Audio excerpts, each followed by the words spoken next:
श्री राम जय राम श्री राम जय जय राम। कंत समुझ मन तजहु कुमति ही, सोहन समर तुम्हि रघुपति ही। रामानुज लघु रेख खचाई, सो नहीं नाघेउ असि मनुसाई।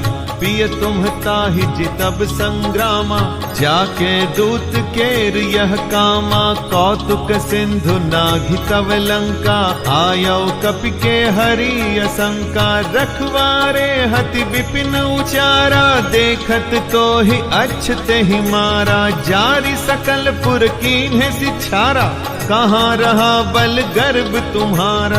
अब पति मृषा गाल जनि मारहु, मोर कहा कछु हृदय विचारहु। पति रघुपति नृपति जनि मानहु, अग जगन्नाथ अतुल बल जानहु। बान प्रताप जान मारीचा, तासु कहा नहीं मानहि नीचा। जनक सभा अगणित भूपाला, रहे तुम्हु बल अतुल विशाला। भंजी धनुष जानकी बियाही, तब संग्राम जितेहु किन ताही। सुरपति सुत जानई बल थोरा, राखा जियत आँख गही पोरा। सोपन खा कै गति तुम देखी, तदपि हृदय नहीं लाज विशेषी। बधि विराध खर दूषण ही, लीला हत्यो कबंध। बाली एक सर मार्यो, तेहि जानहु दस कंद। सियापति रामचंद्र की जय, जगतपति रामचंद्र की जय। हे कांत, मन में विचार कर कुबुद्धि को छोड़ दो। आपसे और श्री रघुनाथ जी से युद्ध शोभा नहीं देता। उनके छोटे भाई ने एक जरा सी रेखा खींच दी थी, उसे भी आप नहीं लांघ सके। ऐसा तो आपका पुरुषत्व है। हे प्रियतम, आप उन्हें संग्राम में जीत पाएंगे जिनके दूत का ऐसा काम है। खेल से ही समुद्र लांघ कर वह वानरों में सिंह हनुमान आपकी लंका में निर्भय चला आया। रखवालों को मारकर उसने अशोक वन उजाड़ डाला। आपके देखते देखते उसने अक्षय कुमार को मार डाला और संपूर्ण नगर को जलाकर राख कर दिया। उस समय आपके बल का गर्व कहां चला गया था। अब हे स्वामी, झूठ गाल न मारिए, अर्थात डींगे न हाकिए। मेरे कहने पर हृदय में कुछ विचार कीजिए। हे पति, आप श्री रघुपति को निरा राजा मत समझिए, बल्कि अग जगन्नाथ अर्थात चराचर के स्वामी और अतुलनीय बलवान जानिए। श्री राम जी के बाण का प्रताप तो नीच मारीच भी जानता था, परंतु आपने उसका कहना भी नहीं माना। जनक की सभा में अगणित राजा गण थे, वहां विशाल और अतुलनीय बल वाले आप भी थे। वहां शिव जी का धनुष तोड़कर श्री राम जी ने जानकी को ब्याहा, तब आपने उनको संग्राम में क्यों नहीं जीता? इंद्रपुत्र जयंत उनके बल को कुछ कुछ जानता है। श्री राम जी ने पकड़कर केवल उसकी एक आंख ही फोड़ दी और उसे जीवित ही छोड़ दिया। शूर्पणखा की दशा तो आपने देख ही ली, तो भी आपके हृदय में उनसे लड़ने की बात आ रही है। आपको लज्जा नहीं आती? जिन्होंने विराध और खर दूषण को मारकर लीला से ही कबंध को भी मार डाला और जिन्होंने बाली को एक ही बाण से मार दिया, हे दशकंध, आप उन्हें अथवा उनके महत्व को समझिए। जेहि जलनाथ बंधायउ हेला, उतर प्रभु दल सहित सुबेला। कारुणिक दिन कर कुल केतु, दूत पठायउ तव हित हेतु। सभा माझ जेहि तव बल मथा, करि बरूथ महु मृगपति जथा। अंगद हनुमत अनुचर जाके, रन बाकुरे वीर अति बाके। तेहि कह पिय पुनि पुनि नर कहु, मुधा मान ममता मद बहु। अह कंत कृत राम विरोधा, काल बिबस मन उपजन बोधा। काल दंड गहि काहु न मारा, हरई धर्म बल बुद्धि विचारा। निकट काल जेहि आवत साई, तेहि भ्रम होई तुम्हारी ही नाई। दुई सुत मरे दहे उपुर, अजहु पूर प्रिय देहु। कृपा सिंधु रघुनाथ भजी, नाथ बिमल जसुले सियापति रामचंद्र की जय, जगतपति रामचंद्र की जय। जिन्होंने खेल से ही समुद्र को बंधा लिया और जो प्रभु सेना सहित सुबेल पर्वत पर उतर पड़े, उन सूर्य कुल के ध्वजा स्वरूप कीर्ति को बढ़ाने वाले करुणामय भगवान ने आप ही के हित के लिए दूत भेजा, जिसने बीच सभा में आकर आपके बल को उसी प्रकार मथ डाला जैसे हाथियों के झुंड में आकर सिंह उसे छिन्न भिन्न कर डालता है। रण में बांके अत्यंत विकट वीर अंगद और हनुमान जिनके सेवक हैं, हे पति, उन्हें आप बार बार मनुष्य कहते हैं। आप व्यर्थ ही मान, ममता और मद का बोझ ढो रहे हैं। हा प्रियतम, आपने श्री राम जी से विरोध कर लिया और काल के विशेष वश होने से आपके मन में अब भी ज्ञान नहीं उत्पन्न होता। लाठी लेकर किसी को नहीं मारता कालदंड, वह धर्म, बल, बुद्धि और विचार को हर लेता है। हे स्वामी, जिसका काल अर्थात मरण समय निकट आ जाता है, उसे आप ही की तरह भ्रम हो जाता है। आपके 2 पुत्र मारे गए और नगर जल गया, जो हुआ सो हुआ। हे प्रियतम, अब भी इस भूल की समाप्ति पूर्ति कर दीजिए, श्री राम जी से वैर त्याग दीजिए और हे नाथ, कृपा के समुद्र श्री रघुनाथ जी को भजकर निर्मल यश लीजिए। नारी बचन सुनि बिसिख समाना, सभा गयो उठी होत बिहाना। बैठ जाई सिंहासन फूली, अति अभिमान त्रास सब भूली। यहाँ राम अंगद ही बोलावा, आई चरण पंकज सिरुनावा। अति आदर समीप बैठारी, बोले बिहसी कृपाल खरारी। बाली तनय कौतुक अति मोही, तात सत्य कहूँ पूछऊं तो ही।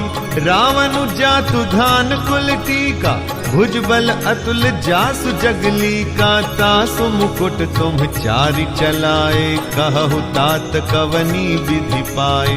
सुन सर्वज्ञ प्रणत सुखकारी, मुकुट न होहि भूप गुणचारी। सामदान अरुदंड विभेदा, नृप उर बसहि नाथ कह बेदा। नीति धर्म के चरण सुहाय, अस जिय जानि नाथ पहि आए।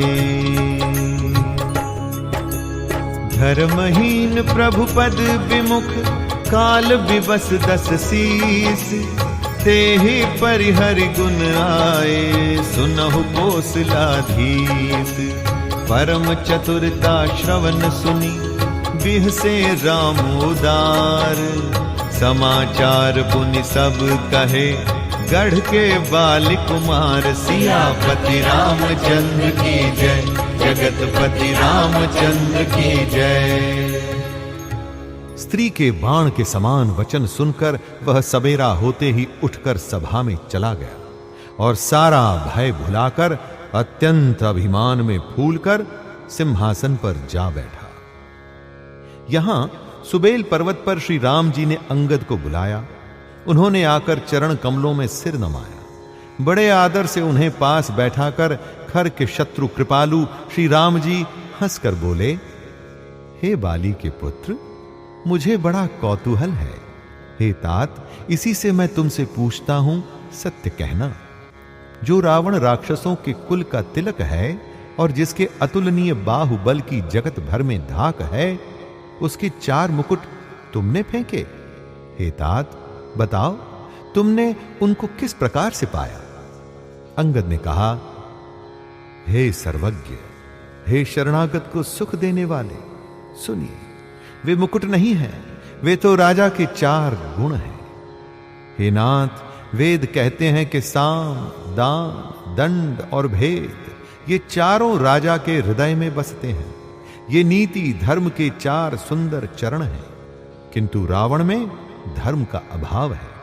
ऐसा जी में जानकर ये नाथ के पास आ गए हैं। दशशीष रावण धर्महीन, प्रभु के पद से विमुख और काल के वश में है। इसलिए हे कौशलराज, सुनिए, वे गुण रावण को छोड़कर आपके पास आ गए हैं। अंगद की परम चतुरता पूर्ण उक्ति कानों से सुनकर उदार श्री रामचंद्र जी हंसने लगे। फिर बाली पुत्र ने किले के अर्थात लंका के सब समाचार कहे। रिपु के समाचार जब पाए, राम सचिव सब निकट बुलाए। लंका बांके चारि दुआरा, केहि विधि लागी करहु विचारा। तब कपीस ऋक्षेस विभीषण, सुमिर हृदय दिन कर कुल भूषण। कर विचार तिन्ह मंत्र दृढ़ावा, चारि अनेक पिकटकु बनावा। जथा जोग सेनापति कीन्हे, जूथप सकल बोल तब लीन्हे। प्रभु प्रताप कहि सब समुझाए, सुनि कपि सिंह नाद करि धाय। हर्षित राम चरण सिर नावहि, गहि गिरि शिखर वीर सब धावहि। करजहि तरजहि भालु कपीसा, जय रघुबीर कौशलाधीसा। जानत परम दुर्ग अति लंका, प्रभु प्रताप कपि चले असंका। घटा टोप कर चहु दिस घेरी, मुख ही निशान बजावहि भेरी। जयति राम जय लक्ष्मण, जय कपीस सुग्रीव। गर्जहि सिंहनाद कपि, भालु महाबल सीव। सियापति रामचंद्र की जय, जगतपति रामचंद्र की जय। जब शत्रु के समाचार प्राप्त हो गए, तब श्री रामचंद्र जी ने सब मंत्रियों को बुलाया और कहा, लंका के 4 बड़े विकट दरवाजे हैं, उन पर किस तरह आक्रमण किया जाए, इस पर विचार करो। तब वानर राज सुग्रीव, वृक्षपति जांबवान और विभीषण ने हृदय में सूर्य कुल के भूषण श्री रघुनाथ जी का स्मरण किया और विचार करके उन्होंने कर्तव्य निश्चित किया। वानरों की सेना में 4 दल बनाए और उनके लिए यथा योग्य अर्थात जैसे चाहिए वैसे सेनापति नियुक्त किए। फिर सब यूथपतियों को बुला लिया और प्रभु का प्रताप कहकर सबको समझाया, जिसे सुनकर वानर सिंह के समान गर्जना करके दौड़े। वे हर्षित होकर श्री राम जी के चरणों में सिर नवाते हैं और पर्वतों के शिखर ले लेकर सब वीर दौड़ते हैं। कौशल राज श्री रघुवीर जी की जय हो, जय हो, जय हो पुकारते हुए भालू और वानर गरजते और ललकारते हैं।